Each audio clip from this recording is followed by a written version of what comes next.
having this no start, no crank issue. I'm hearing a buzzing sound from this thing right here. If anybody know what this is, comment below, please. It was try to start if I was to jump the starter relay to this thing right here, it'll try to start.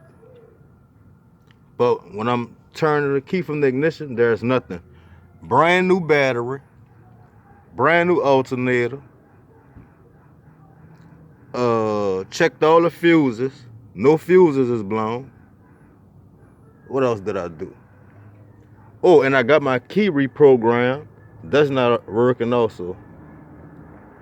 But again, if anybody know the name of this thing is right here, it's making a little buzzing sound. I don't know if this could be the case, but this thing is right here is buzzing really loud.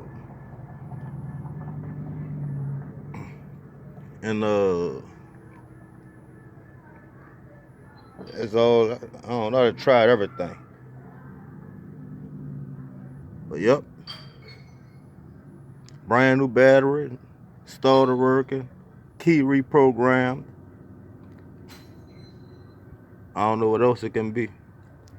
But I do hear this thing right here buzzing. So anybody know what this is, comment below. Anybody can help me, please comment below. 2003 Cadillac CTS. Thank you.